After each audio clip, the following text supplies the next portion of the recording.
Hello everybody, welcome back to our channel, Reading the Holy Bible Together. Today we're going to go ahead and start with Genesis chapters 41 and 42, and this is about Pharaoh's dreams and how Joseph interprets them. All right, so here's 41. And it came to pass at the end of 2 full years that Pharaoh dreamed, and behold, he stood by the river, and behold, there came up out of the river 7 well-favored kine, which are cows, and they were plump, and they were eating it, eating in a meadow, a field. And behold, 7 other cows came up after them out of the river, but they were ill, they were sickly looking, and they also stood by the other cows upon the brink of the river. And the ill-favored and lean-fleshed cows, they ate up the 7 fat cows. So Pharaoh awoken. It was like a bad dream. And he slept and dreamt the second time. And behold, there was 7 ears of corn came up on one stalk and rank and good. And behold, 7 thin ears blasted within the east wind sprung up after them. And the 7 thin ears devoured the full ears. And Pharaoh awoke, and behold, it was just a dream. And it came to pass in the morning that his spirit was troubled, and he sent and called for all the magicians of Egypt and all the wise men thereof, and Pharaoh, and told him his dream. But there was none that could interpret them unto Pharaoh. Then spoke the chief butler unto Pharaoh, saying, I do remember my faults this day. Pharaoh was wroth with his servants, and put me inward in the captain of the guard's house, both me and the chief baker, and we dreamed a dream in one night. I and he, we dreamed each man according to the interpretation of his dream. And there was there with us a young man, a Hebrew servant to the captain of the guard, and he told him, and he interpreted to us our dreams. To each man according to his dream he did interpret. And it came a pass when he interpreted to us, so it was me he restored unto mine office, and him he hanged. Then Pharaoh sent and called for this Joseph, and they brought him hastily out of the dungeon, and he shaved himself and changed his raiments, which is clothing, and came unto Pharaoh. And Pharaoh said unto Joseph, I have dreamed a dream, and there is none that can interpret it. And I have heard say of thee that thou can understand dream to interpret it. And Joseph answered Pharaoh, saying, It is not in me. God shall give Pharaoh an answer of peace. And Pharaoh said unto Joseph, In my dream, behold, I stood upon the bank of the river, and behold, there came up out of the river 7 cows that were fat-fleshed and well-favored, and they fed in a meadow. And behold, 7 other cows came up after them. They were sickly and favored the lean flesh, such as I never saw in the land of Egypt for badness. And the lean and the ill-favored kind did eat up the first 7 fat cows. Okay, so he's telling Joseph the dream. And then this is where Joseph explains to him what it's about. And Joseph said unto Pharaoh, The dream of the Pharaoh is one. God hath showed Pharaoh what he is about to do. The 7 good cows are 7 years, and the 7 good ears are 7 years. The dream is one. And the 7 thin and ill-favored cows that came up after them are 7 years. And the 7 empty ears blasted with the east wind shall be 7 years of famine. This is the thing which I have spoken unto Pharaoh, what God is about to do. He showeth unto Pharaoh, behold, there come 7 years of great plenty throughout all the land of Egypt, and there shall arise after them 7 years of famine, and all the plenty shall be forgotten in the land of Egypt, and the famine shall consume the land, and the plenty shall not be known in the land by reason of that famine. Following for it shall be very grievous.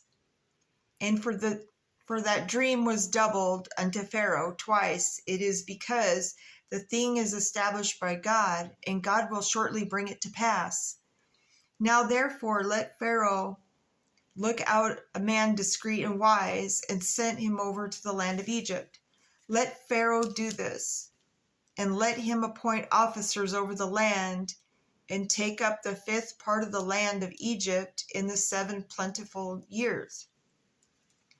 And let them gather all the food of those good years that come, and lay up corn under the land of Pharaoh, and let them keep food in the cities, and that food shall be for stored to the land against the 7 years of famine, which shall be in the land of Egypt, that the land perish not through the famine.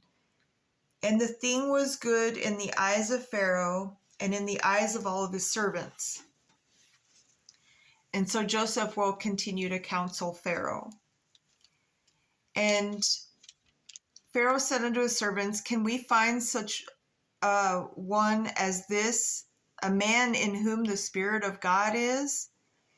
And Pharaoh said unto Joseph, forasmuch as God hath showed thee all of this, there is none so discreet and wise as thou art. Thou shalt be over my house, and according unto the word shall all my people be ruled. Only in the throne will I be greater than thou. And Pharaoh said unto Joseph, see, I have set thee over all land of Egypt. And Pharaoh took off his ring from his hand, and put it on Joseph's hand, and arrayed him in vestures of fine linen, and put a gold chain around his neck. And he made him to ride in the 2nd chariot. It's kind of like Air Force Two, which he had. And they cried before him, bow the knee, and he made him a ruler over all the land of Egypt. And Pharaoh said unto Joseph, I am Pharaoh, and without thee no man lift up his hand or foot in all the land of Egypt. And Pharaoh called Joseph's name Zavnath Paneah, and he gave him to wife Asnath, the daughter of Potiphera, priest of On. And Joseph went over all the land of Egypt, and Joseph was 30 years old, and he stood before Pharaoh, king of Egypt. And Joseph went out from the presence of Pharaoh, and went through all the land of Egypt. And in the 7 plentiful years the earth brought forth by handfuls, and he gathered up all the food of the 7 years which were in the land of Egypt, and laid up the food in the cities, the food of the field, which was rounded up every city. And so they gathered up, because there was so much, and then they stored it. So they were, throughout the 7 years, they gathered up as much as they could to store it to get ready for the famine. And then and Joseph were born 2 sons before the years of the famine came, which Asnath, the daughter of Potiphera, priest of On, bare unto him. And Joseph called the name of the firstborn Manasseh, for God said, he hath made me forget all my toil and all my father's house. So like toil is like bad stuff. And the name of the second son called Ephraim, for God hath caused me to be fruitful in the land of my affliction. And the 7 years of plentifulness that was in the land of Egypt were ended. And the 7 years of dearth began to come, according as Joseph hath said, and the dearth was all in the land, but in all the land of Egypt there was bread. And when all the land of Egypt was famished, the people cried to Pharaoh for bread. And Pharaoh said unto all the Egyptians, Go unto Joseph, what he saith to you, you do it. And the famine was over all the face of the earth. And Joseph opened all the storehouses and sold unto the Egyptians, and the famine waxed sore in the land of Egypt. And all countries came into Egypt to Joseph to buy corn, because that famine was so sore in all the lands. So it happened all over the earth. All right, now we're going to jump into 42, Genesis 42. Now when Jacob saw that there was corn in Egypt, Jacob said unto his sons, Why do ye look one upon another? And he said, Behold, I have heard that there is corn in Egypt. Get you down there and buy for us, that we may live and not die. And Joseph's 10 brothers went down to buy corn in Egypt. But Benjamin, Joseph's brother, Jacob, sent not with his brother, for he said, Lest peradventure mischief befall him. So he predicted that there was going to be, some mischievous stuff going on. And the sons of Israel came to buy corn among those that came, for the famine was in the land of Canaan. And Joseph was the governor over the land. And he it was that sold to all the people of the land. And Joseph's brothers came and bowed down themselves before him with their faces to the earth. And Joseph saw his brethren, and he knew them, but made himself strange unto them, and spoke roughly unto them. And he said unto them, Whence come ye? And they said, From the land of Canaan, to buy food. And Joseph knew his brother, but knew not of him. And Joseph remembered the dreams which he dreamt of them, and said unto them, Ye are spies, to see the nakedness of the land ye are from. And they said unto him, No, my lord, but to buy food thy servants come. We are all one man's sons. We are true men.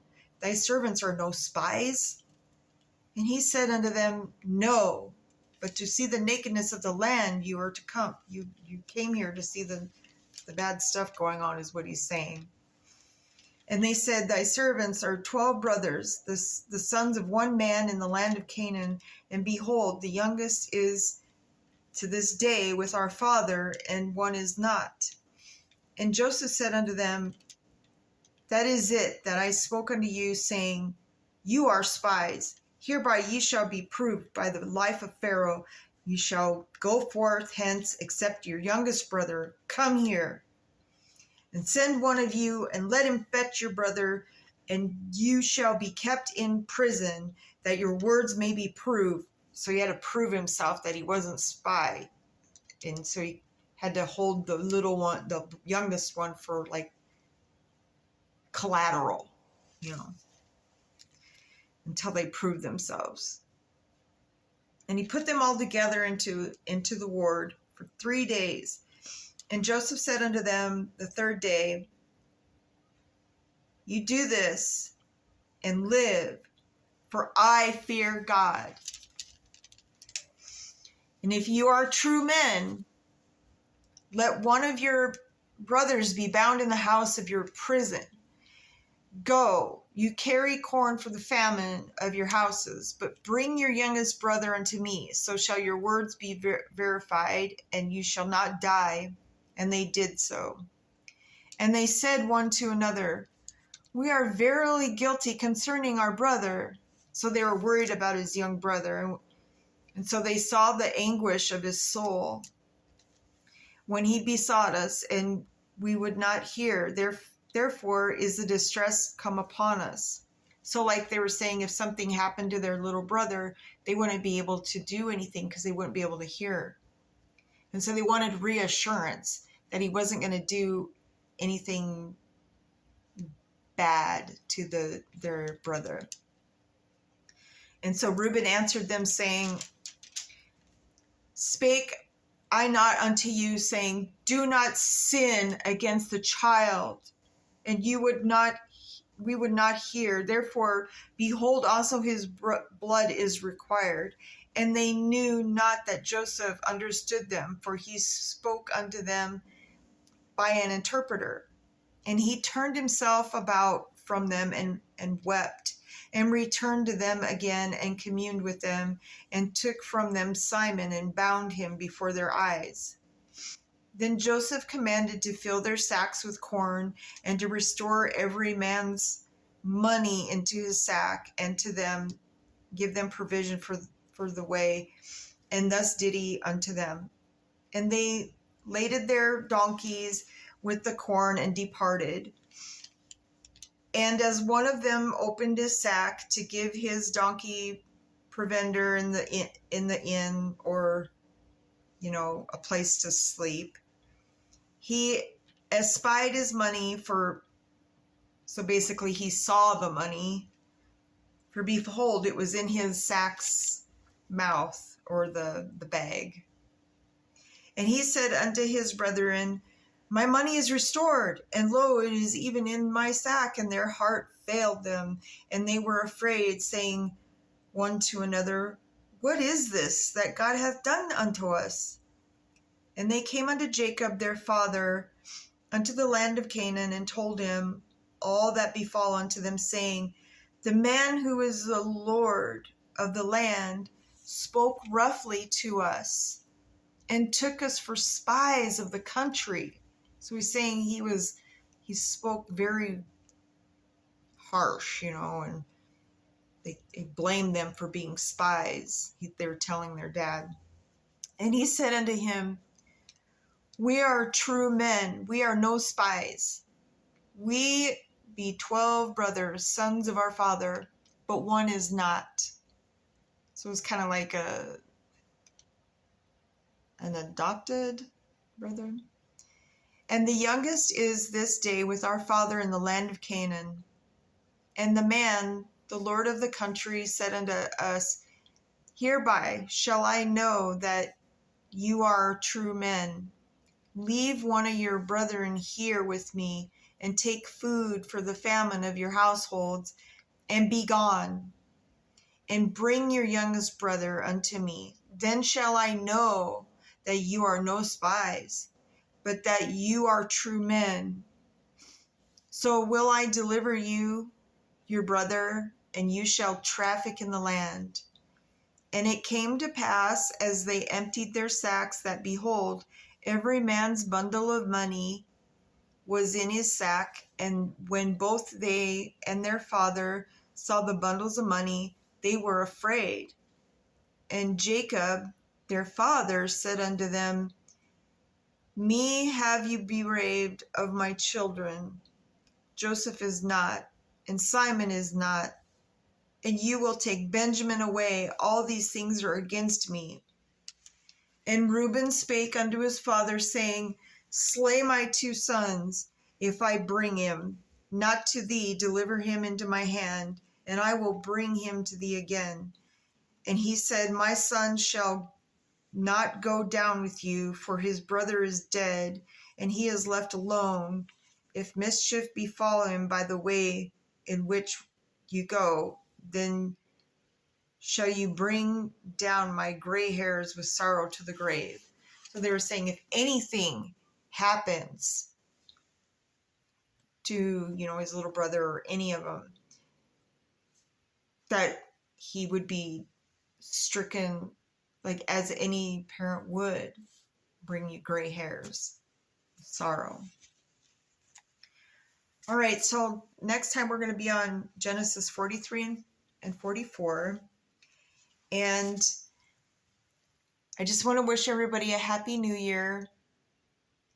And let me know what you guys do for New Year's or how you celebrate in your countries. If you're